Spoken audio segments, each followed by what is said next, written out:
bien, on arrive au terme de nos méditations sur l'objet de notre espérance. Alors, j'espère qu'au bout de ces 5 méditations qu'on aura eues, notre vision de notre espérance éternelle sera un peu plus éclaircie, j'ai envie de dire, j'espère. On arrive aujourd'hui donc au millénium, à proprement parler, et le terme du millénium, quel sera l'aboutissement de toute chose. Avant de lire le texte qui va introduire notre méditation, je voudrais préciser une chose. Souvent, ce qui est mal compris dans les assemblées chrétiennes et évangéliques, c'est la position, la place d'Israël pendant ces 2000 ans d'exil qu'il a connu. Et ça donne ce sentiment que Israël étant mis de côté, il n'a plus tellement d'importance dans les temps de la fin, dans l'eschatologie et dans le plan de Dieu. On a suffisamment médité ensemble pour démontrer que, notamment les églises historiques, avaient poussé le raisonnement jusqu'à faire la doctrine de la substitution, du remplacement, et de dire que l'Église était le véritable Israël. Pourquoi? Parce que c'est quelque chose qui n'a pas été compris. Et ces derniers temps, je demandais au Seigneur de m'éclairer pour qu'il me montre pourquoi Israël avait été dispersé dans toutes les nations. Alors, bien sûr, on sait que Israël ayant un contentieux avec l'Éternel, à chaque fois qu'Israël n'a pas obéi au commandement de Dieu, il y a eu un exil, il y a eu, sauf le premier exil qui était en Égypte, là ce n'était pas de leur faute, mais les 3 autres sont à cause de leur faute. Seulement, c'est le seul exil qui a été aussi généralisé, j'ai envie de dire, toute la terre a été l'emplacement de leur exil, et il a duré 2000 ans. Donc, c'est quelque chose de particulier et d'assez frappant pour que on s'y attarde quelque peu pour en connaître la raison. Et donc, je priais et je demandais au Seigneur de m'éclairer sur ce point. Et puis, d'une part, j'ai compris que le temps long faisait qu'il fallait qu'il y ait cette parenthèse importante dans la durée pour permettre aux nations de reconnaître en Jésus-Christ le Messie d'Israël et de se donner, de l'accepter pour eux-mêmes. Donc là, c'est quelque chose de cohérent. Le Seigneur veut sauver le monde entier. Il veut sauver tout le monde. Jean 3,16, car Dieu a tant aimé le monde qu'il a donné son Fils unique, afin que quiconque croit en lui, c'est-à-dire que tout le monde est appelé à croire en lui pour être sauvé. Donc, ça me paraissait logique. Mais je disais, Seigneur, mais pourquoi est-ce que ton peuple a été dispersé sur toute la terre? Partout, dans chaque recoin, dans chaque nation, dans chaque recoin de la planète, les Juifs ont été dispersés. Et j'ai cherché, ils pouvaient très bien être dispersés dans 1 ou 2, 3 ou 4 pays. Et ils étaient quand même plus en Israël. Mais là, non, c'est vraiment disparu, éclaté sur toute la surface de la terre. Et je me suis souvenu de ce fameux passage d'Acte 15, où les apôtres nous disaient aux églises de l'époque, mais nous disaient à nous, dans chaque ville, il y a l'enseignement de Moïse. Dans chaque ville. Et là, j'ai été pris quelque peu d'un vertige, parce que j'ai réalisé que si les Juifs étaient dispersés sur toute la terre, c'était que pour que les membres des nations qui allaient reconnaître le Christ comme leur sauveur puissent être au bénéfice des enseignements des Juifs, de Moshe. Et j'ai été pris d'un vertige parce que j'ai constaté que depuis 2000 ans,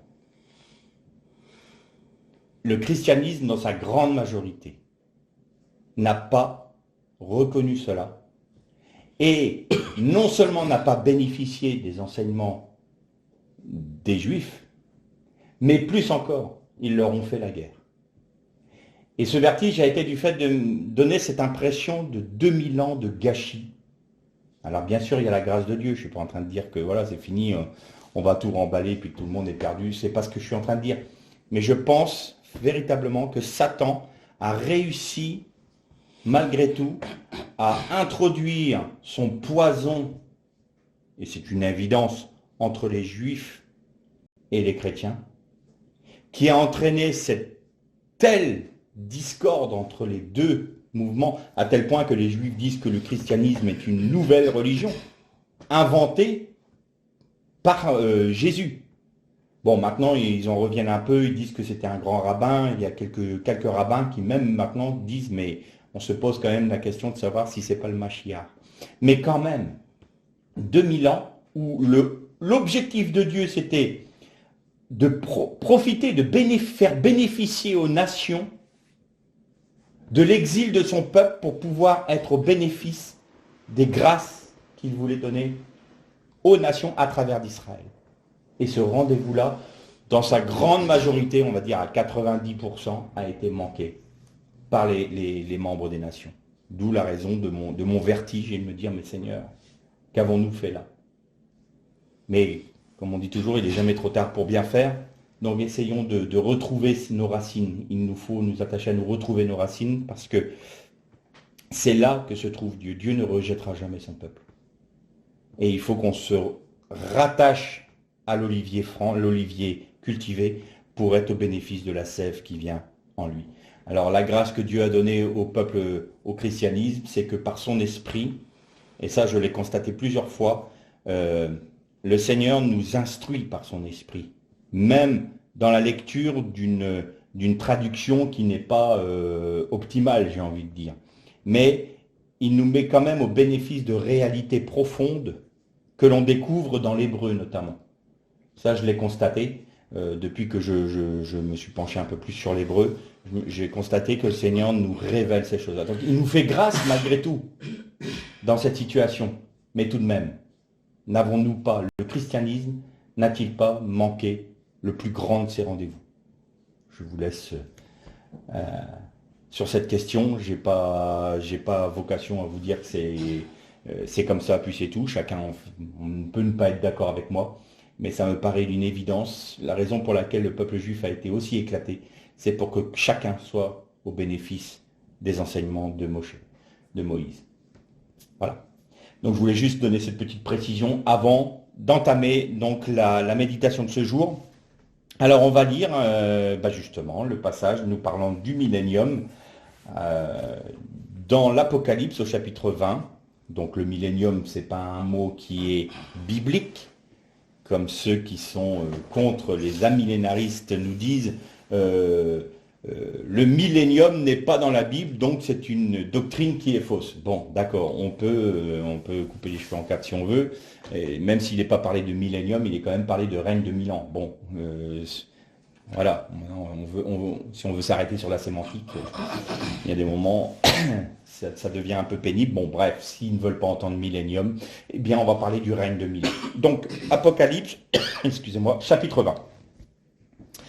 Puis je vis descendre du ciel un ange qui tenait la clé de l'abîme et une grande chaîne à la main.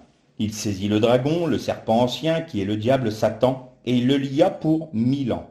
Il le jeta dans l'abîme, qu'il ferma et scella au-dessus de lui, afin qu'il ne séduise plus les nations, jusqu'à ce que les 1000 ans soient accomplis. Après cela, il faut qu'il soit délié pour un peu de temps. Je vis des trônes, à ceux qui s'y assirent fut donné le pouvoir de juger.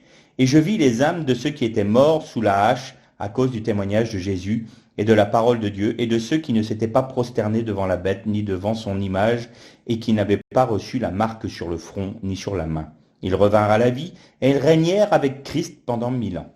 Les autres morts ne revinrent pas à la vie, jusqu'à ce que les 1000 ans soient accomplis. C'est la première résurrection. Heureux et saints ceux qui ont part à la première résurrection. La seconde mort n'a pas de pouvoir sur eux, mais ils seront sacrificateurs de Dieu et du Christ, et ils régneront avec lui pendant les 1000 ans.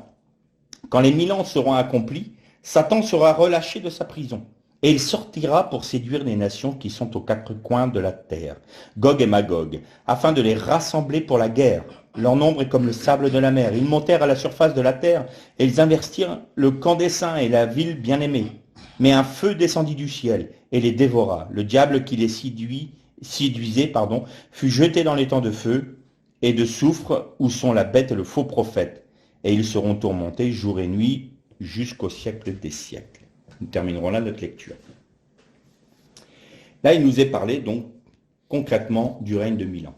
Donc dans les dernières études que l'on a faites, on était arrivé aux portes des 1000 ans. C'est-à-dire que le moment où le Seigneur Jésus, Yeshua, va revenir, c'est le moment où Israël va reconnaître qu'il était le Messie et s'humilier devant Dieu, répandre son cœur devant Dieu pour pleurer sur celui qu'ils ont percé, que leurs chefs ont percé, comme sur un premier-né. Nous avons lu ça la dernière fois dans le prophète Zacharie.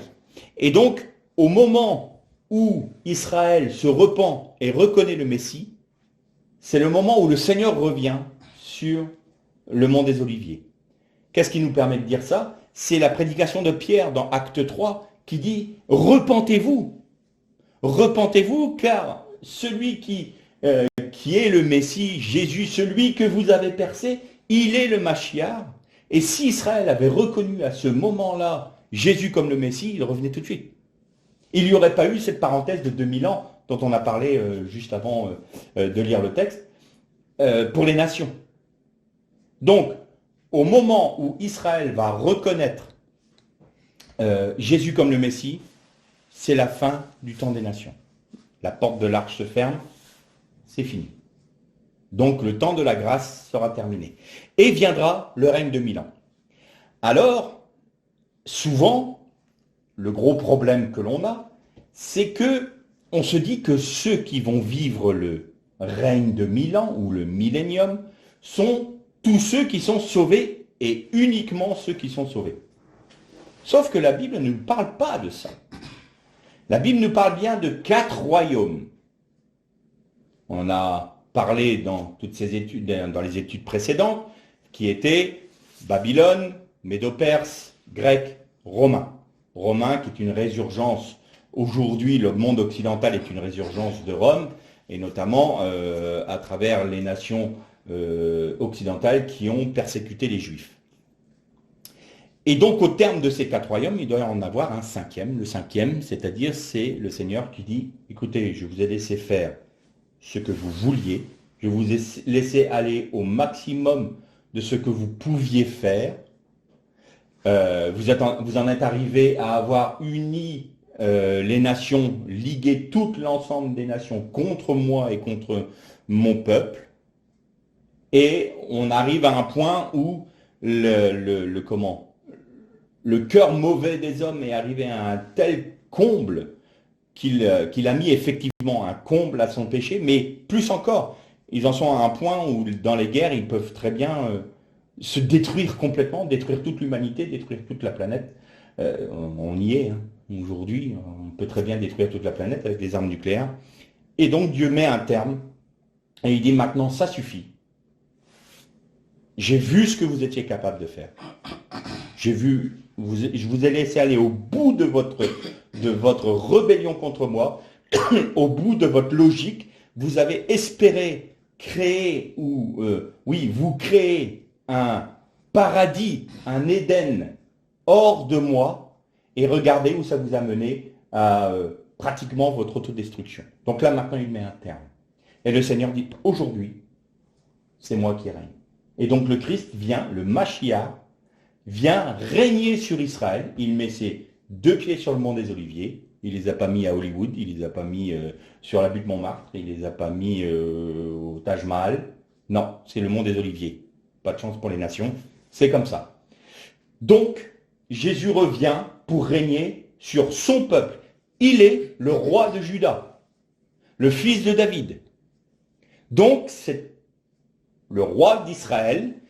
Et d'Israël, il va régner sur toute la terre. Et c'est là où il est dit, notamment un peu plus loin, qu'il va régner avec un sceptre de fer. C'est-à-dire qu'aujourd'hui, c'est le péché qui est majoritaire. Et ce qui est minoritaire, c'est ceux qui aiment le Seigneur, qui acceptent Jésus comme leur sauveur. Ils sont minoritaires et rejetés. Tandis que là, Jésus dira non. Les règles, la loi, c'est la loi. C'est-à-dire que vous devez respecter les commandements de Dieu. Toutes les nations. Et il fera une justice implacable à ce niveau-là. D'où le sceptre de fer. Ça ne veut pas dire que ce sera un tyran, mais la logique sera de ne pas pécher. Et pourquoi? Parce que Satan sera lié. Donc il n'y aura plus de séducteur pendant un temps. Il sera lié, il sera dans l'abîme, le abîme sera scellé, donc Satan ne pourra plus venir, exciter la chair des hommes pour se rebeller contre Dieu. Il n'en demeure pas moins que le péché demeurera. Le péché demeurera. Minoritaire, il demeurera. On le verra à la fin. Et donc le problème que l'on rencontre, c'est comme je le disais, c'est que on pense que pour le millénium, tout le monde doit être sauvé. Tout le monde il est beau, tout le monde il est gentil, c'est parfait, c'est le monde merveilleux, c'est le monde des bisounours. Non, c'est un monde merveilleux, effectivement. C'est un royaume que la terre n'aura jamais connu. Ça va être quelque chose de magnifique. Seulement, les nations qui auront été jugées, elles ont été jugées sur quoi? Sur le fait qu'elles ont reconnu Jésus comme le Messie, ou sur le fait de leur attitude envers Israël, comme on a dit la dernière fois. Leur attitude envers Israël et envers son héritage. Donc, il n'est pas question en tant que nation d'avoir reconnu Jésus comme le Messie ou non. C'est simplement l'attitude que les nations ont eue envers Israël et son héritage qui leur donne la récompense d'avoir part au règne de 1000 ans. Voyez la nuance? Le salut, c'est quoi? Le salut, c'est ceux qui ont accepté de perdre leur vie. On a parlé des vainqueurs, mais où seront-ils, eux? Est-ce qu'ils seront dans les nations? Mais non. Ils auront été, avant que le Seigneur revienne poser ses pieds sur le mont des Oliviers, ils auront été rassemblés dans les nuées avec lui, revêtir leur corps de gloire, et ils reviennent avec Jésus pour régner avec lui. Ça, c'est les vainqueurs. Alors vous allez peut-être me parler, mais ceux qui ne sont pas vainqueurs dans les nations à ce moment-là, eh bien, eux auront part au millénium, mais en tant que sauvés. Pas de souci. Et ceux qui sont morts et qui n'ont pas perdu leur vie pour Christ, qui n'ont pas été entièrement pour Christ et tout ça dont on parlait, ceux qui sont morts en étant sauvés, mais comme à travers du feu, eh bien, eux n'ont pas part à cette résurrection-là. Ils attendront la deuxième résurrection pour être jugés et en fonction de leurs œuvres, les uns seront jetés dans les temps de feu et les autres auront part au monde à venir, au Olam Haba. On en parlera tout à l'heure. Donc, que ce soit dans les nations qu'il y ait des personnes qui sont sauvées comme à travers du feu, elles auront part aux 1000 ans, au règne de 1000 ans du Christ sur terre, mais ceux qui auront accepté de perdre leur vie pour suivre l'agneau partout où il va, eux seront rassemblés, la véritable épouse, j'ai envie de dire, seront rassemblés dans les cieux avec Jésus-Christ et reviendront pour régner avec Christ pendant 1000 ans. C'est ce que nous dit ce texte, notamment quand il est dit « Heureux et saints ceux qui ont part à la première résurrection, la seconde mort n'a pas de pouvoir sur eux, mais ils seront sacrificateurs de Dieu et du Christ et ils régneront avec lui pendant 1000 ans. » Voilà. Quelle va être la teneur de ce règne de 1000 ans? Eh bien, comme je le disais la dernière fois, l'eschatologie chrétienne, entre guillemets, est une eschatologie juive. Pourquoi? Parce que nous allons lire maintenant ce qui va se passer, comment va être ce règne de 1000 ans. Et pour ce vers, on va lire dans pas dans l'Apocalypse, dans Ésaïe. Ah mince, pour ceux qui n'aiment pas l'Ancien Testament, le Tanakh, c'est pas de chance. Le millénium est décrit dans Ésaïe. Je suis désolé, mais revenons. Alors, première lecture, nous allons faire dans Ésaïe 11. Ésaïe 11, on va lire les versets 6 à 9. Le loup séjournera avec l'agneau, et la panthère se couchera avec le chevreau. Le veau, le lionceau et le bétail qu'on engraisse seront ensemble, et un petit garçon les conduira. La vache et l'ours auront un même pâturage, leurs petits une même couche, et le lion, comme le bœuf, mangera de la paille. Le nourrisson s'ébattra sur l'antre de la vipère, et l'enfant sevré mettra sa main dans le trou de l'aspi. Il ne se fera ni tort, ni dommage sur la montagne, toute ma montagne sainte, car la connaissance de l'Éternel remplira la terre comme les eaux recouvrent le fond de la mer. Alors en ce jour, la racine d'Isaïe, le Christ, qui se dressera comme une bannière pour les peuples, sera recherché par les nations et son emplacement sera glorieux. Deuxième lecture, toujours dans Isaïe, chapitre 65, à partir du verset 17. Car je crée de nouveaux cieux et une nouvelle terre, et on ne se rappellera plus les événements du début. Ils ne me remonteront plus à la pensée. Réjouissez-vous plutôt et soyez à toujours dans l'allégresse à cause de ce que je crée. Car je crée Jérusalem pour l'allégresse et son peuple pour la joie. Je ferai de Jérusalem mon allégresse et de mon peuple ma joie. On n'y entendra plus les bruits des pleurs et le bruit des cris. Il n'y aura plus là de nourrissants vivant quelques jours seulement, ni de vieillards qui n'accomplissent pas ses jours, car le plus jeune mourra à 100 ans, et le pécheur âgé de 100 ans sera considéré comme maudit. Ils bâtiront des maisons et les habiteront, ils planteront des vergers, et en mangeront le fruit. Ils ne bâtiront pas des maisons, les maisons pour qu'un autre les habite, ils ne planteront pas pour la nourriture d'un autre, car les jours de mon peuple seront comme les jours des arbres, et mes élus jouiront de l'œuvre de leurs mains. Ils ne peineront pas en vain et n'auront pas des enfants pour l'épouvante, car ils formeront la descendance des bénis de l'Éternel, et leur progéniteur sera avec eux. Et alors, avant qu'ils ne m'invoquent, moi je répondrai. Ils parleront encore que moi j'exaucerai. Le loup et l'agneau auront le même pâturage. Le lion comme le bœuf mangera de la paille, et le serpent aura la poussière pour nourriture. Il ne se fera ni tort ni dommage sur toute ma montagne sainte, dit l'Éternel.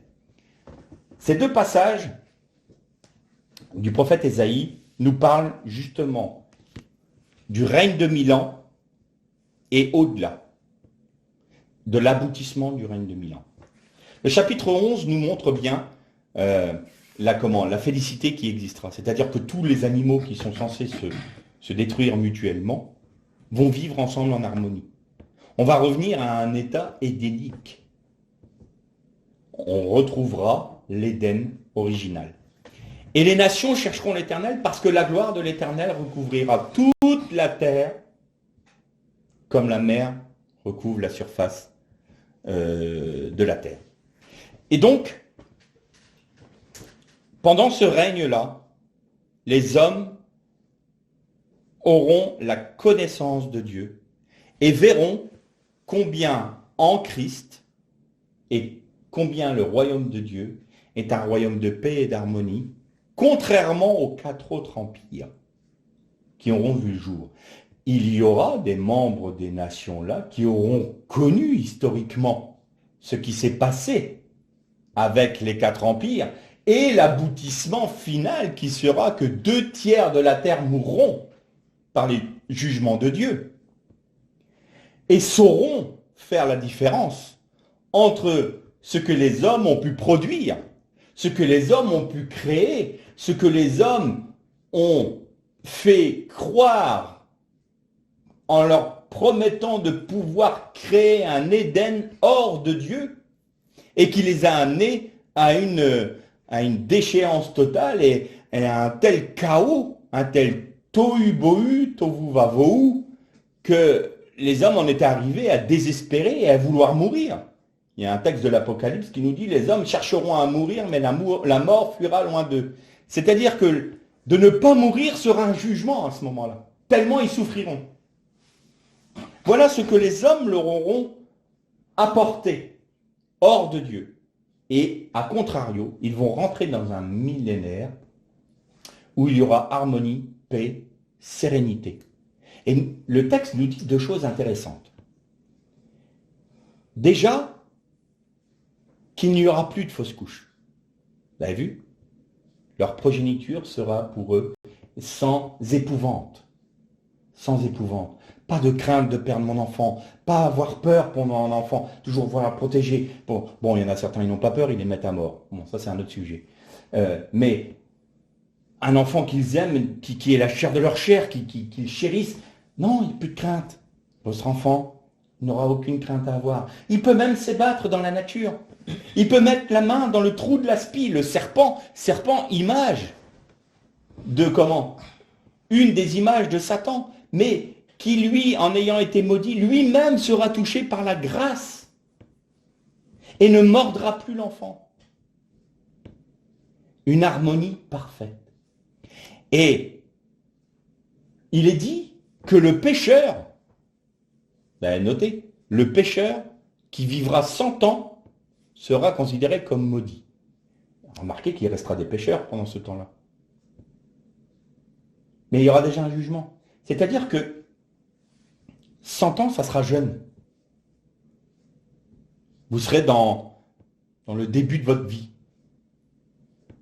Qu'est-ce qui nous fait dire ça? Relisez ce passage d'Ésaïe 65.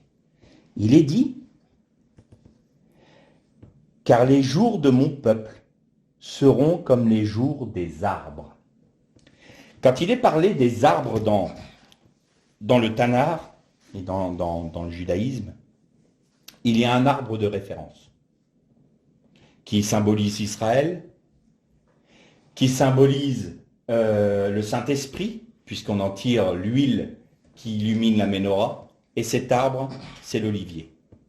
Or, l'olivier peut vivre plus de 1000 ans.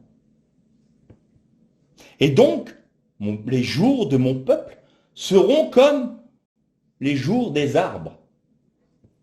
C'est-à-dire qu'on va retrouver à ce moment-là ce qu'il y avait au commencement où les hommes vivaient plus de 900 ans, entre 800 et 966 ans. 967 de mémoire, je crois que c'est Methuselah qui a vécu le plus longtemps, c'est 967 ans, il me semble. Donc la norme sera de vivre pratiquement tout le millénium. Celui qui va naître à ce moment-là a de fortes chances d'arriver pratiquement au terme des 1000 ans en vivant. Et donc il y aura harmonie sur la terre. Un autre passage nous dit que les armes seront changées en oyos, c'est-à-dire qu'on va refondre toutes les armes pour faire des instruments pour se nourrir, pour cultiver la terre. Plus de guerre, plus d'animosité, plus de haine sur la terre. Ça sera l'harmonie, ça sera l'Éden. Et donc les nations qui n'auront pas été jugées par Jésus, enfin qui auront été jugées mais qui n'auront pas été condamnées, c'est-à-dire en fonction de leur attitude envers Israël, auront part à ces 1000 ans.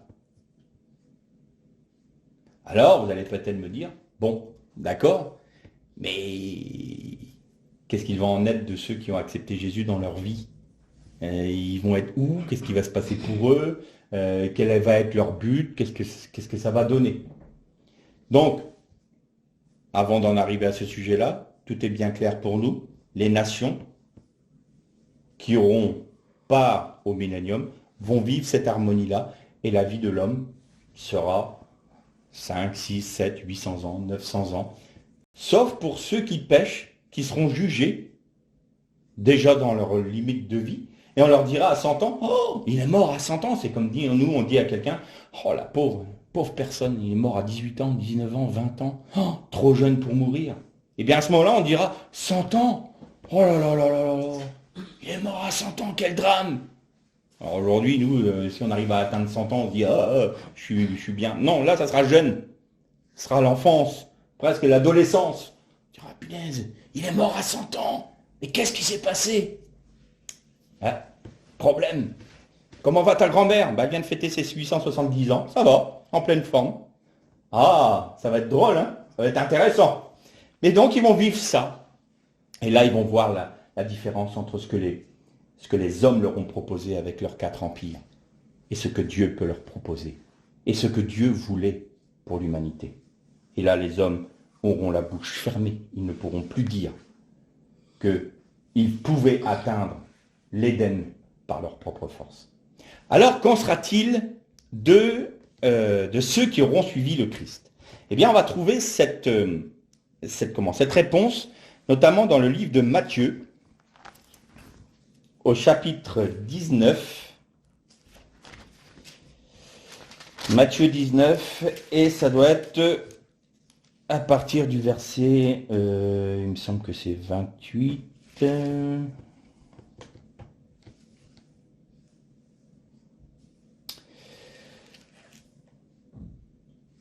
Oh, à partir du verset 27. Alors Pierre prit la parole et lui dit, toujours Pierre, qui est toujours très allant, voici que nous avons tout quitté et nous t'avons suivi. Qu'en sera-t-il pour nous? Jésus lui répondit, en vérité, je vous le dis, quand le Fils de l'homme, au renouvellement de toutes choses, sera assis sur son trône de gloire, donc le trône de David, vous de même qui m'avez suivi, vous serez assis sur 12 trônes, et vous jugerez les 12 tribus d'Israël. Et quiconque aura quitté, à cause de mon nom, maison, frères, sœurs, père, mère, femme, enfant, ou terre, recevra beaucoup plus et héritera la vie éternelle. Plusieurs des premiers seront les derniers, et plusieurs des derniers seront les premiers. Ce texte est très intéressant parce que les 12 qui ont suivi Jésus, les apôtres, qui étaient le rebut de l'humanité, ils ont tous péri, sauf Jean, de manière violente, sous la tribulation. Jean n'a pas péri, mais quand même, il a quand même été plongé dans un bain d'huile bouillante. Mais il n'en est pas mort. Et comme il n'est pas mort, on l'a exilé à Patmos. Donc, il y a un moment dans l'Apocalypse où Jean dit « Moi, Jean, apôtre de Jésus-Christ, qui est part comme vous à la tribulation. » Donc, ces 12 apôtres-là, qui ont été rejetés par leur propre peuple, qui ont été rejetés par les autorités, et notamment par Rome, donc par cet empire-là qui rassemble en son sein tous les trois particularités des trois premiers empires, babylonien, médo-perse et grec, est venu broyer ces hommes-là. Ils étaient les derniers de l'humanité, ils étaient rien, même pour Israël. Et donc, que dit Jésus? Puisque vous avez tout quitté, que vous m'avez suivi, eh bien votre rôle dans le millénium, pendant les 1000 ans, c'est que vous serez juge sur les 12 tribus d'Israël. Qu'est-ce que ça veut dire être juge dans la Bible? C'est moi qui vais rendre la justice, il y a la loi, je suis un tribunal. Non, juge, c'est un conducteur. Quand vous voyez dans la Torah, où il est parlé des princes des tribus d'Israël, les princes des tribus d'Israël, eh bien, c'est le même mot qui dit, tu appelleras les juges des tribus d'Israël. C'est-à-dire que juge est un conducteur. Quand vous voyez le livre des juges, c'est le livre où, le moment où il n'y avait pas de roi en Israël, il y avait des juges. Shimshon, vous connaissez tous ces juges donc c'était ceux qui étaient amenés à conduire le peuple d'Israël, à diriger le peuple d'Israël, mais qui n'ont pas la royauté.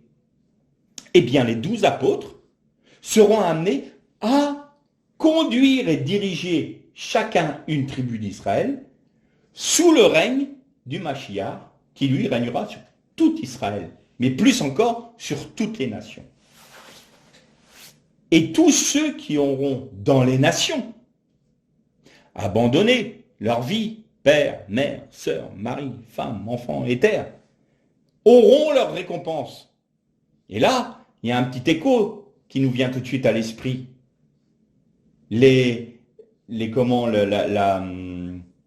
parabole dont on parlait la dernière fois, la semaine dernière, où il est dit au bon serviteur, viens, bon et fidèle serviteur, tu as été fidèle en peu de choses, je te confierai plus encore. 5 talents, 2 talents, et celui qui avait méprisé cela. Eh bien, il me paraît évident dans ce contexte que tous ceux qui auront accepté de perdre leur vie et qui régneront avec Christ, régneront sur toute la terre. À l'un sera donné une ville, à l'autre deux, à un autre un continent, à un autre une région, je ne sais pas. Mais ils régneront avec Christ sur toute la terre.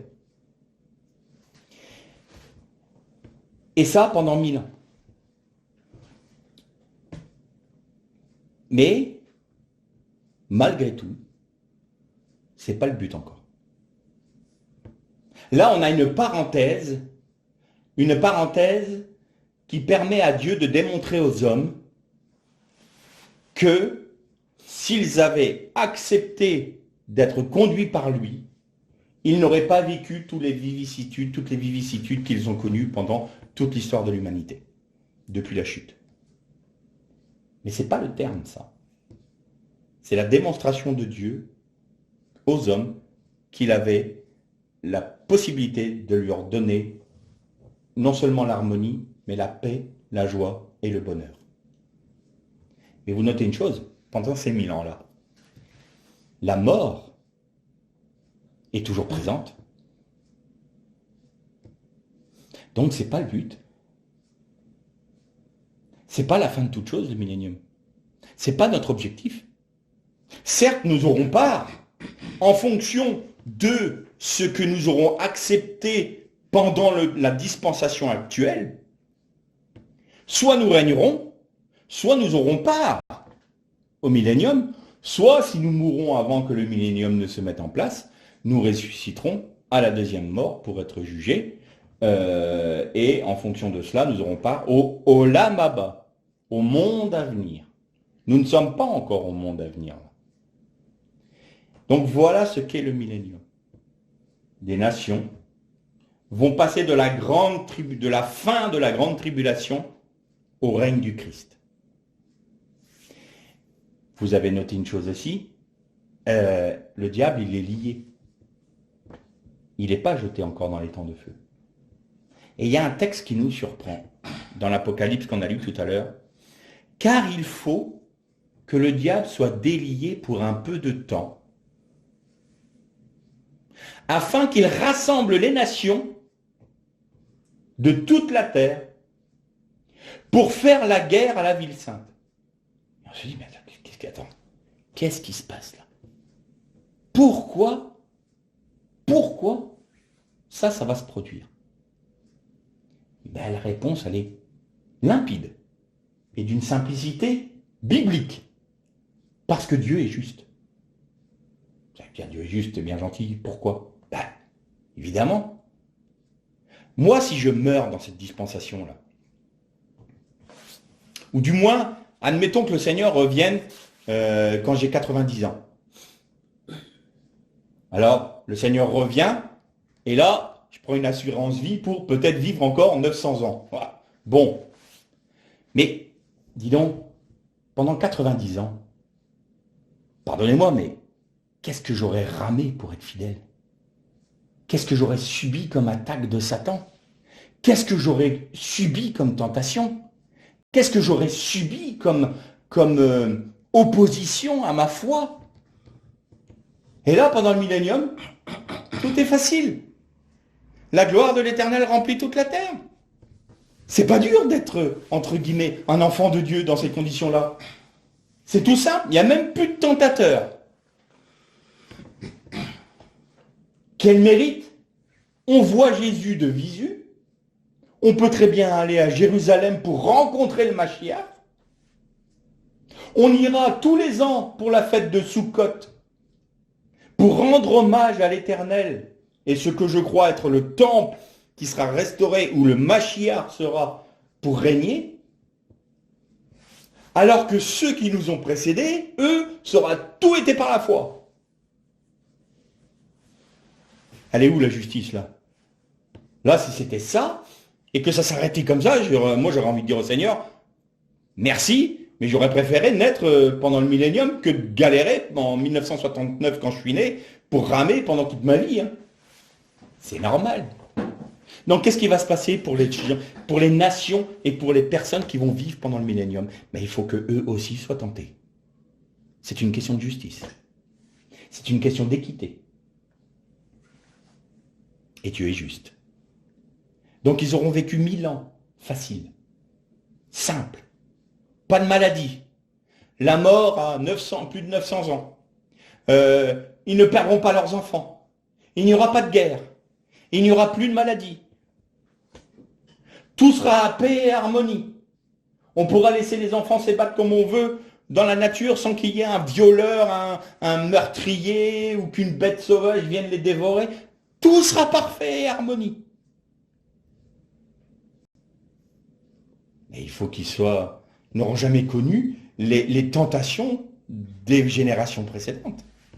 Donc il faut qu'ils soient, eux aussi, soumis à un choix. Est-ce que vous aimez plus les grâces ou est-ce que vous aimez Dieu? Toujours la même question. Et donc on va retrouver, comme je disais tout à l'heure, un état édénique, du jardin d'Éden. Et on est souvent surpris de constater que Adam, le premier Adam, le Adam Arishon, est chuté comme ça. On se dit, oh quand même, il marchait tous les soirs avec Dieu. Tous les soirs, il marchait avec Dieu. Et il a quand même accepté Satan. Je ne comprends pas. Eh bien, le constat, il est terrible. Parce que, malgré le fait que l'humanité sera passée par les 4 empires, par les guerres, par les souffrances, par les famines, par les meurtres, les viols, les injustices, les bains de sang, et qu'ensuite ils auront connu l'harmonie du royaume de Dieu sur terre en Jésus-Christ le Mashiach, eh bien, dès que Satan est délié, qu'est-ce qu'ils font? Ils recommencent. Ils se rebellent à nouveau contre Dieu. Et à nouveau, ils se liguent pour se révolter contre le Messie qu'ils ont connu de visu, qu'ils ont connu non pas par la foi, mais par la vue. Ils auront été au bénéfice des enseignements du Messie, parce que la gloire de l'Éternel se recouvrira toute la terre, et malgré cela, ils vont se rebeller contre lui et vouloir détruire Jérusalem. Indécrottable. Indécrottable. Les bras nous en tombent, mais c'est comme ça. Et donc, là, c'est à ce moment-là qu'il y aura la guerre de Gog et Magog.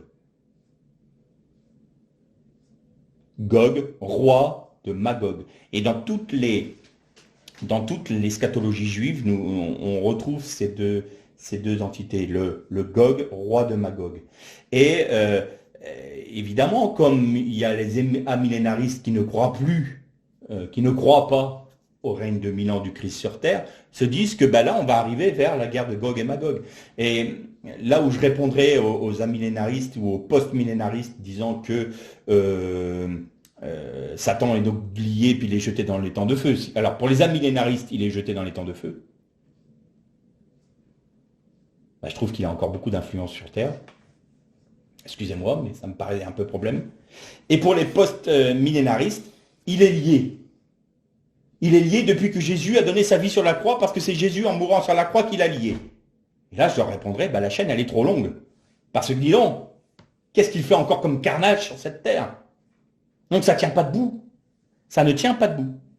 Et donc, pendant ces 1000 ans-là, Satan sera lié. Et là, il est délié, et il entraîne toutes les nations. Et il y aura un meneur. Il s'appellera Gog. Et dans toute l'eschatologie juive, Gog, c'est le grand pays du Nord.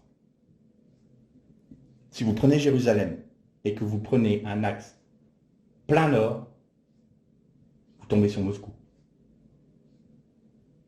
Vous tombez sur Moscou. Alors, comment sera les nations à ce moment-là? Je ne peux pas vous le dire. La Bible n'en parle pas, donc je ne vais pas m'aventurer à inventer des choses. Je ne sais pas. Ce que je sais simplement, c'est que quand vous prenez l'axe nord, plein nord de Jérusalem, vous tombez sur Moscou, le grand pays du Nord.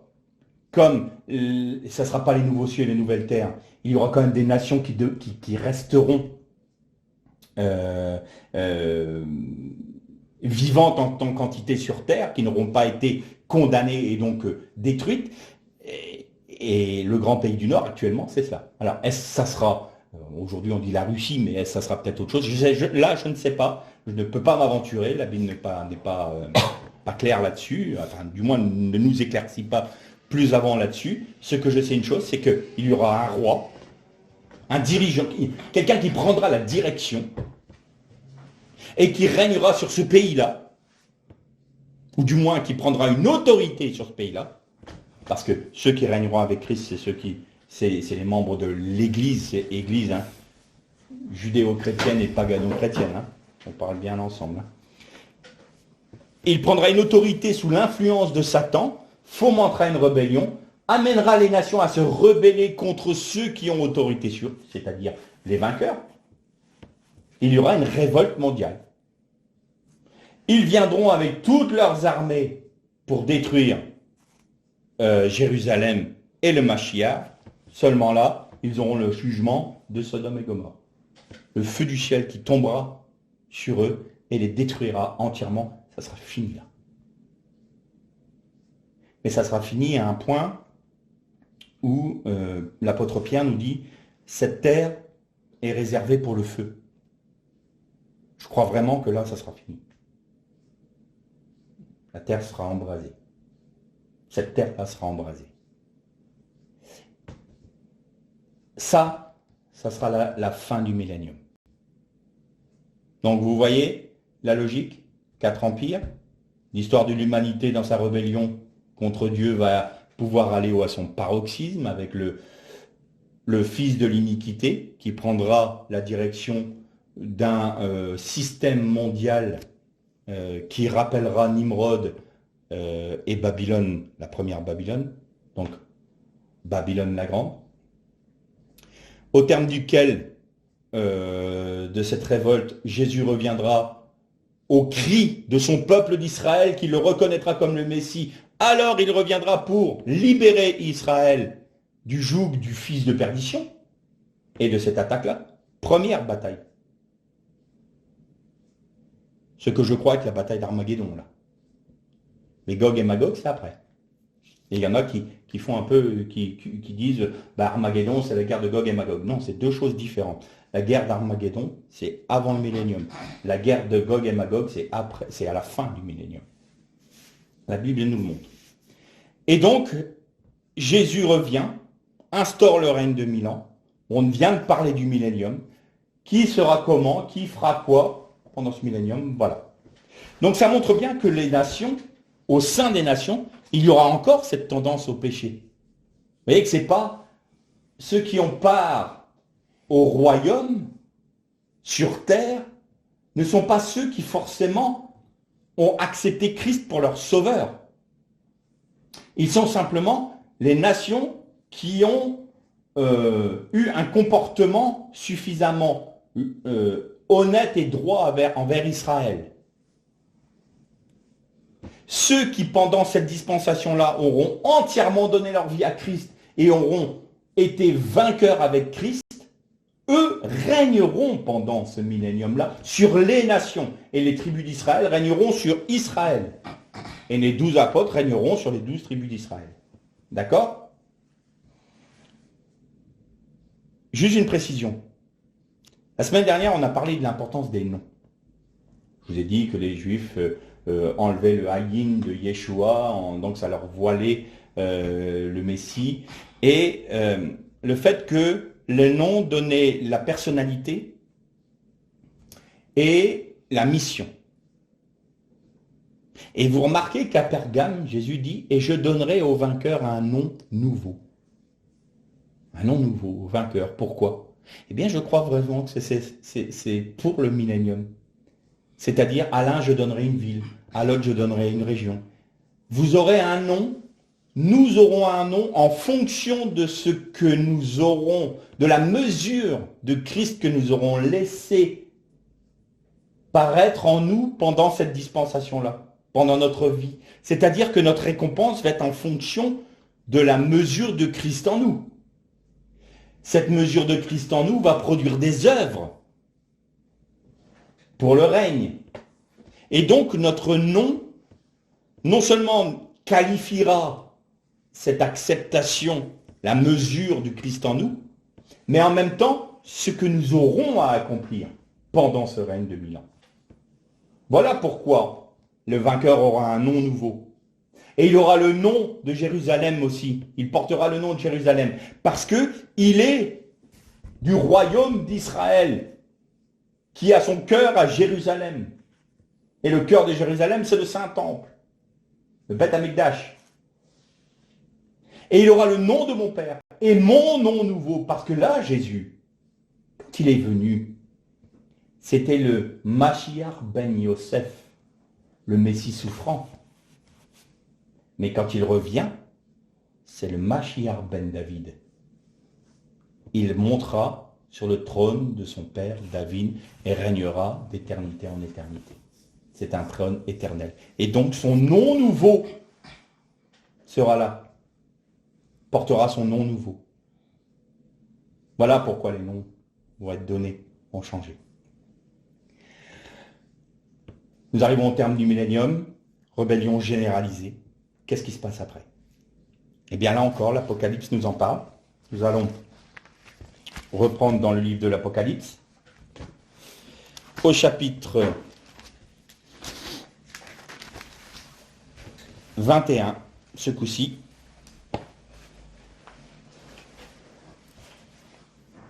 Alors, avant, nous allons lire à partir du verset 11 du chapitre 20, parce que là, c'est la deuxième résurrection. Puis je vis un grand trône blanc et celui qui était assis, devant sa face s'enfuirent la terre et le ciel. Et il ne fut plus de trouver de place pour eux. Et je vis les morts, les grands et les petits debout devant le trône. Les livres furent ouverts. Et un autre livre fut ouvert, qui est le livre de la vie. Les morts furent jugés d'après ce qui était écrit dans les livres, selon leurs œuvres. La mer donna les morts qui s'y trouvaient, la mort et le séjour des morts donnèrent leurs morts. Ils furent jugés chacun selon ses œuvres. La mort et le séjour des morts fut jeté dans l'étang de feu. C'est la seconde mort, l'étang de feu. Quiconque ne fut pas trouvé inscrit dans le livre de vie fut jeté dans l'étang de feu. Là, on a la deuxième résurrection. C'est-à-dire que ceux qui auront été sauvés, qui seront morts pendant cette dispensation, qui auront été sauvés comme à travers du feu, vont connaître cette résurrection-là. Et vont être jugés avec ceux qui n'ont pas accepté Jésus comme leur sauveur. Et là, le livre de la vie va être ouvert. Je vous ai dit que les Juifs, quand ils ne se fêtaient pas la bonne année, ils ne se disent pas bonne année, bonne santé, réussite et tout ce que vous voulez. Et leur vœu pour la nouvelle année, pour Rosh Hashanah, c'est que ton nom soit inscrit dans le livre de vie. Que ton nom puisse ton nom être inscrit dans le livre de vie. C'est ça les vœux que se donnent les Israélites. Et donc, le livre de vie est ouvert, et donc tous ceux qui s'y trouvent, même ceux, surtout ceux qui sont sauvés, même comme à travers du feu, sont quand même dans le livre de vie, puisqu'ils ont été sauvés. Alors, ça ne correspond pas, il ne peut pas y avoir des vainqueurs parmi eux. Pourquoi? Parce qu'ils auront régné pendant 1000 ans avec Christ.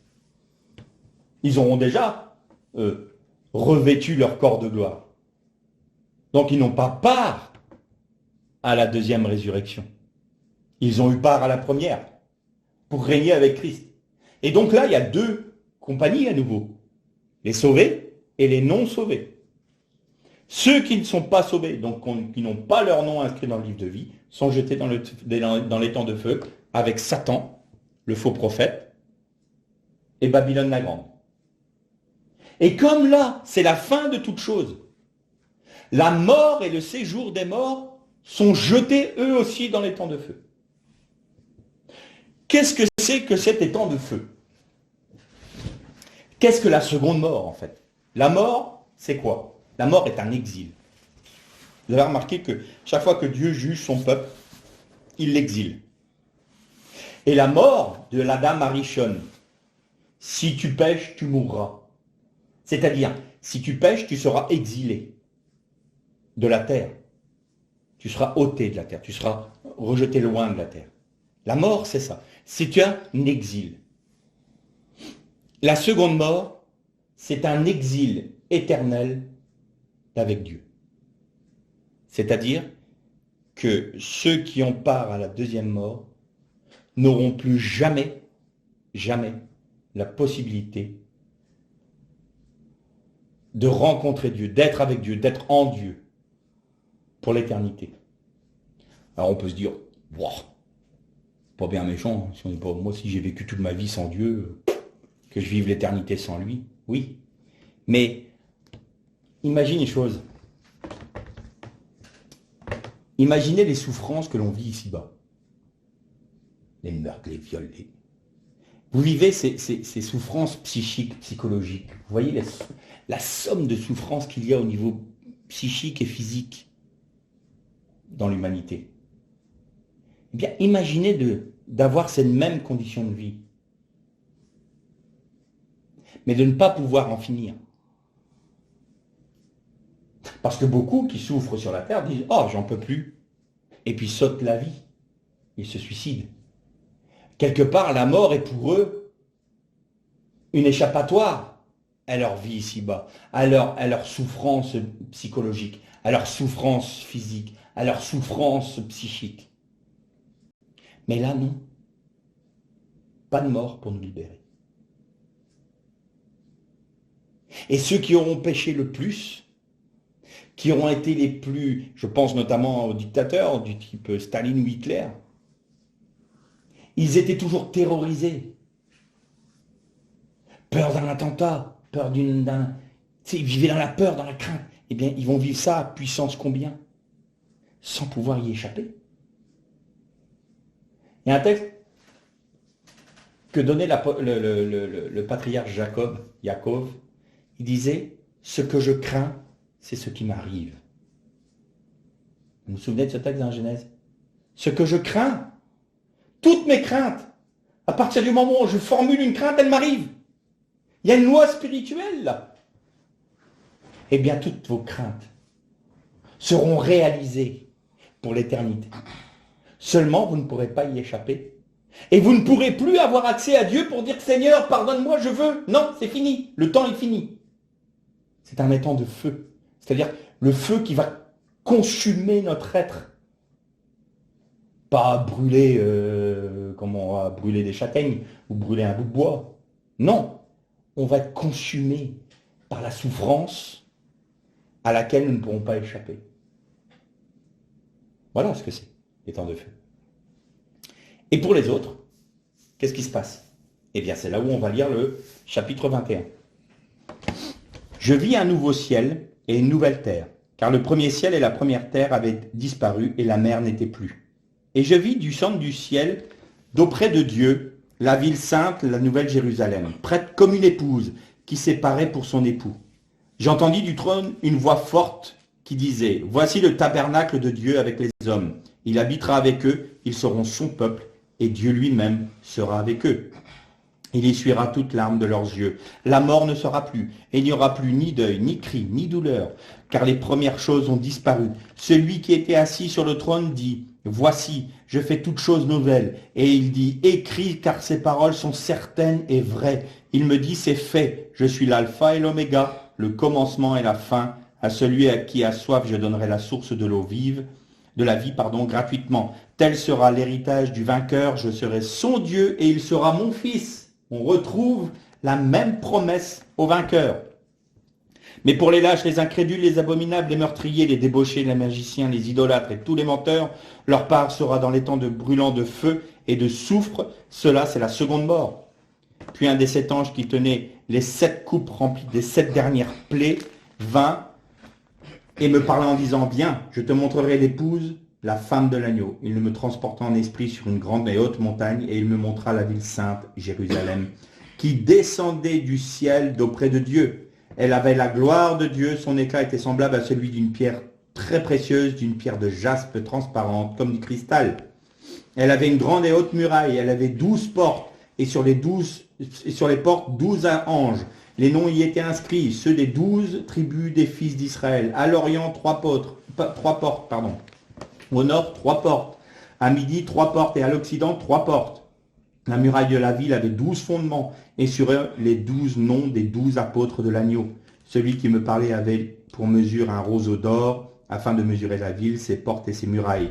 La ville avait la forme d'un carré, la longueur était égale à la largeur. Il mesura la ville avec le roseau 12 000 stades. La longueur, la largeur et la hauteur en étaient égales. Il mesura la muraille 144 coudées. Mesure d'homme qui était celle de l'ange. La muraille était construite en jaspe, et la ville était d'or pur, semblable à du verre pur. Les fondements de la muraille de la ville étaient ornés de pierres précieuses et de toute espèce.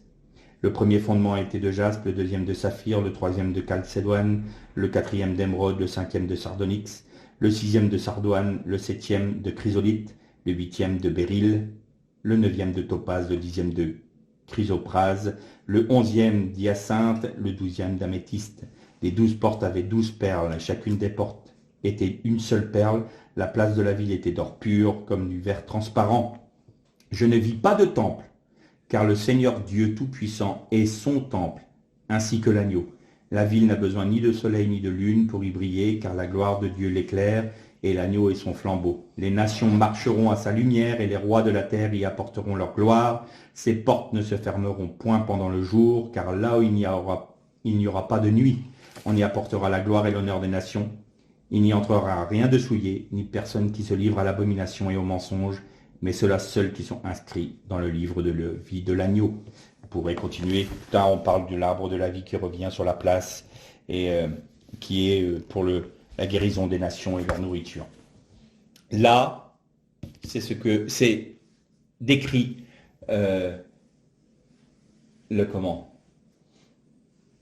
l'objet de notre espérance. Ce que les Juifs appellent le Olam Haba, les nouveaux cieux et la nouvelle terre. C'est-à-dire que cette terre qui a été souillée par le péché, qui a été marquée par la faute initiale, par la brisure, sera détruite. Et viendra une nouvelle création. C'est-à-dire que dans notre dispensation, sera achevée, et donc on rentrera dans l'éternité. Je vous avais dit que quand Jésus est mort, il avait déjà accompli le tikkun olam, c'est-à-dire la réparation de la brisure du monde, et qu'il avait réinitialisé, en quelque sorte, la création. Et qu'en Jésus-Christ, nous sommes une nouvelle création. Et bien là, ça prendra son accomplissement.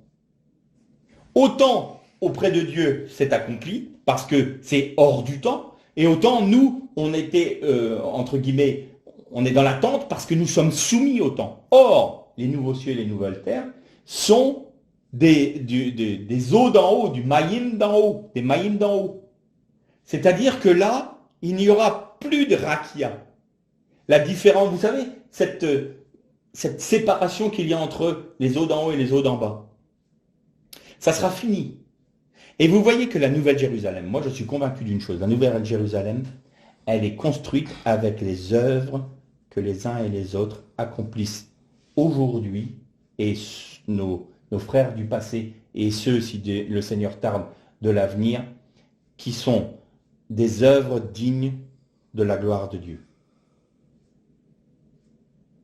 Pourquoi je dis ça? Parce que dans le texte où il est dit que ceux qui allaient être sauvés comme à travers du feu, il est dit que si vous bâtissez sur le fondement avec du bois, du chaume et de la paille, ils seront consumés par le feu et ils seront sauvés comme à travers du feu. Or, celui qui bâtira avec de l'or, des pierres précieuses et de l'argent, cette œuvre-là perdurera à travers le feu. Eh bien, vous notez que la Nouvelle Jérusalem, elle a de l'or, de l'argent, des pierres précieuses. Ce sont les œuvres. Elle est en construction. Un texte de la Bible nous dit que Dieu est un sage architecte et il bâtit la Jérusalem céleste. Pour l'instant, elle est en construction, la Jérusalem céleste.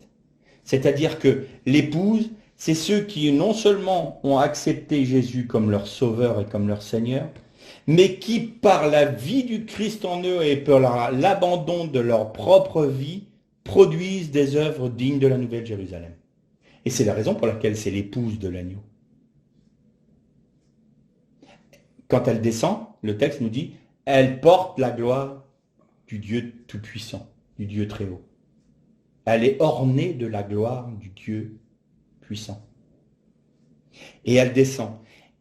La Nouvelle Jérusalem, ça sera la cité des vainqueurs, dans le Olam Abba. Et Dieu ne vivra plus dans son Shabbat, dans son retrait, mais viendra habiter sur cette terre-là au milieu des hommes. Et qu'est-ce que c'est l'héritage des vainqueurs? Ceux qui sont dans la Nouvelle Jérusalem, vous avez remarqué 12 000, 144 000, 144 coudées de hauteur. On retrouve tous ces nombres symboliques de la plénitude de la plénitude. Eh bien, les vainqueurs seront avec Dieu, parce que Dieu vivra dans la Nouvelle Jérusalem, et il n'y aura pas besoin de temple. Puisque Dieu est le temple de la Nouvelle Jérusalem. Le temple, il était là pour que la gloire de Dieu puisse résider parmi les hommes. Tandis que là, c'est Dieu lui-même, dans sa plénitude, qui va vivre au milieu des hommes dans la Nouvelle Jérusalem. Et les citoyens de la Nouvelle Jérusalem, qui sont les vainqueurs, c'est quoi leur héritage? Je serai leur Dieu. Il sera mon fils. C'est ça l'héritage du vainqueur. Vivre pour l'éternité dans la cité du Dieu vivant. Et les nations, vous allez me dire, parce qu'il a encore parlé de nations là. Ben oui. Il y a ceux, je vous dis que dans la tradition juive, il y a 7 montagnes de l'Éternel. La montagne très haute, et puis ça va en diminuant. C'est-à-dire qu'on est de plus en plus loin. On est dans le Olam Abba, mais nous ne sommes pas, j'ai envie de dire, dans le Saint des Saints, dans le Kodesh HaKodashim. On n'est pas dedans. On peut être dans le parvis. On n'est pas dans le cœur du temple. Il y a plusieurs demeures dans la maison de mon Père, disait Jésus. Et ça se retrouvera dans le Olam Abba. Il n'y aura plus de pleurs, plus de cris. Ça sera le millénium en mieux. Pourquoi en mieux? Parce qu'il n'y aura plus de péché. Il n'y aura plus de mort. Il n'y aura plus de cris, il n'y aura plus de larmes, il n'y aura plus de souffrance. Ça ne sera que félicité dans la présence de Dieu. Et c'est ça l'objet de notre espérance. Et donc, il y aura des relations, parce qu'il y a des êtres angéliques qui vivent, mais il n'y aura plus de frontières. Les hommes, les anges pourront très bien être ensemble. Et tout ce que Dieu a créé, que ce soit dans le Maïm d'en haut ou le Maïm d'en bas, il n'y aura plus de frontières, il n'y aura plus de différence. L'homme pourra très bien, on ne sera plus soumis à nos limites. Je ne crois pas qu'il y aura besoin de voiture. Et quand on repensera aux petites fusées qu'on a envoyées pour aller sur la Lune, je pense qu'on aura un léger sourire. Parce que notre dimension sera tellement plus grande. Le Olam Abba sera tellement plus transcendant que notre pauvre monde, que nos pauvres limites, qu'on n'aura que joie et félicité. Vous voyez qu'on n'est pas dans ce que nous promet Platon, ou les pères de l'Église avec les esprits purs qui se rassemblent parmi les purs esprits. Pourquoi? Parce que c'est physique ce monde-là. Il est physique. Nouveaux cieux, nouvelle terre. Donc quand Platon disait que la matière était mauvaise, c'est pas vrai. Dieu ne se repent pas de sa création. Il la restaure, mais il ne se repent pas de sa création. Notre nouveau corps, ça sera un corps physique. On va ressusciter. Pourquoi il ressuscite nos corps si c'est pour à nouveau être d'esprit? Ça n'a pas de sens. C'est pas un paradis éthéré. C'est physique. Sauf qu'on n'aura pas de limite avec le monde des esprits. Et il n'y aura pas de risque, parce qu'il n'y aura plus que des esprits, des mondes angéliques qui sont au service de Dieu, et nous serons, nous, une créature à l'image de Dieu. C'est la raison pour laquelle Dieu va descendre de son repos pour habiter parmi les créatures qui sont faites à son image. Et ça, c'est la félicité. C'est ça notre espérance. C'est ça notre objectif. Et c'est ça qui doit rester dans notre pensée. Le Olam Haba. Bien sûr, régner avec Christ. C'est évident. Mais alors, je terminerai par un dernier point. Quand Marie a reçu la visite de l'ange Gabriel, il lui a dit qu'elle allait attendre un enfant qui serait le fils du Très-Haut. Et vous savez, la prière de Marie, quand elle est tombée enceinte, on l'appelle le Magnificat. Le Magnificat, c'est... elle reprend notamment une parole du psaume 136, il me semble que c'est au verset 22, il faudrait vérifier, où elle dit que l'Éternel se souvient d'Israël, son serviteur. Il y a deux notions, Israël en tant que peuple et Israël en tant que Mashiach, parce que Mashiach représente Israël. Mais il y a une chose très intéressante à relever. Dans le Magnificat, il y a ce que Jésus disait à ses disciples quand il a dit, vous, pendant le millénium, vous régnerez sur les 12 tribus d'Israël. Et ceux qui sont les premiers sur cette terre, dans cette dispensation, seront les derniers, et les derniers seront les premiers. Dans la tradition juive, on appelle ça l'inversion prophétique. Qu'est-ce que l'inversion prophétique? C'est ceux qui ont une vie riche, avec une grande autorité dans le monde présent, seront les derniers dans le monde à venir. Et ceux qui sont les rebuts, ceux qui sont les rejetés de ce monde, les pauvres, les pauvres en esprit, c'est-à-dire ceux qui de la chair à canon, pas important, eux vont être plus importants. C'est-à-dire qu'il va y avoir une inversion, ce qu'on appelle l'inversion prophétique. On le voit dans le jeune homme riche, pas le jeune homme riche, pardon, dans Lazare et l'homme riche. Quand l'homme riche meurt, Lazare meurt aussi. Et qu'est-ce que voit l'homme riche? Il souffre. Et Lazare, il est dans le sein d'Abraham. Alors, il y a déjà une grande question. Qu'est-ce que c'est que le sein d'Abraham? Parce qu'on m'a déjà posé la question. Pourquoi Jean se couchait sur la poitrine de Jésus? Comme si Jésus était allongé, puis que Jean posait sa tête sur sa poitrine. Il faut revenir aux us et coutumes des temps bibliques. Vous savez que quand on mangeait, à ce moment-là, on mangeait allongé sur le coude gauche. Et donc, si vous aviez un plat au milieu, tout le monde était un peu en étoile autour, en étant appuyé sur le coude gauche, et il se servait dans le plat avec la main droite. C'est-à-dire que si je suis allongé de cette manière-là, dans mon dos, il y a une autre personne qui est allongée et qui mange de la même manière. Et si j'avais besoin de lui parler, je devais pencher ma tête sur sa poitrine, sur son sein, pour lui parler. Sachant que celui qui était à la gauche du maître de maison, qui était dans son dos, c'était la place d'honneur. Et souvent, cette place-là était réservée à l'aîné de la famille. Sauf pendant Pessah, où c'était le plus jeune qui prenait cette place-là. Et Jean était le plus jeune des disciples. Et pendant le repas de Pessah, de Pâques, il était à la place d'honneur et il se penchait vers Jésus, sur le sein de Jésus, pour lui parler. Le disciple que Jésus aimait et qui était sur la poitrine de Jésus, c'est pour ça. Et donc, quand il est dit que Lazare était dans le sein d'Abraham, il était à la place d'honneur, au repas d'Abraham. Et donc, quand il parlait à Abraham, il était dans le sein d'Abraham. Voilà ce que ça veut dire. C'est aussi simple que ça. Bien, après cette petite digression, donc il y aura une inversion prophétique.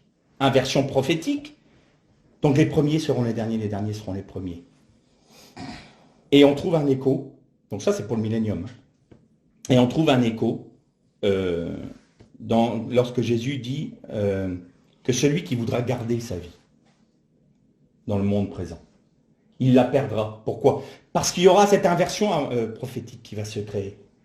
C'est-à-dire qu'aujourd'hui, quand vous voyez nos dirigeants qui sont là, pleins d'arrogance et pleins de certitude, et qui méprisent les petits du peuple, ils ne réalisent pas que eux vont être rabaissés. Dans le Magnificat, Marie dit, tu renvoies le riche sans rien et tu y enrichis le pauvre. C'est l'inversion prophétique. Et ça se réalisera pour le millénium. Alors, pour conclure, j'ai envie de nous dire, qu'est-ce qui est le plus important? De garder notre vie ici-bas ou d'avoir la récompense que produit des œuvres en Jésus-Christ dans nos vies pour le règne de 1000 ans et pour le Olam Haba, c'est-à-dire le monde à venir. Est-ce que, comme l'apôtre Paul disait, qu'est-ce que les souffrances d'aujourd'hui comparées à la gloire à venir? Paul était tout à fait conscient de ce qui allait être la gloire à venir. Et il s'est dit, mais moi je considère tout ça comme de la boue. Je rejette tout ça. Non, mon objectif c'est d'être citoyen de la Nouvelle Jérusalem, pour pouvoir vivre dans la présence de Dieu pour l'éternité, sans commencement, sans fin. On sera hors du temps. C'est ça notre espérance. C'est ça notre attente. C'est ça l'objectif de nos vies. Être complètement, totalement baptisé en Christ. Plonger en lui. Mourir en lui. Pour ressusciter par lui. C'est ça qu'il faut. Parce que si nous faisons ça, si nous acceptons de perdre notre vie, comme disait Jésus, celui qui aura accepté de perdre sa mère, ses sœurs, son père, ses frères, sa terre, sa vie, il aura sa récompense. C'est ça dont il parle. Le Olam Haba, en passant par le millénium. Mais l'objectif, c'est le Olam Haba. Quelle va être ta place, mon frère, ma sœur, dans le Olam Haba? Quelle va être ta place dans le Olam Haba? Que le Seigneur vous bénisse.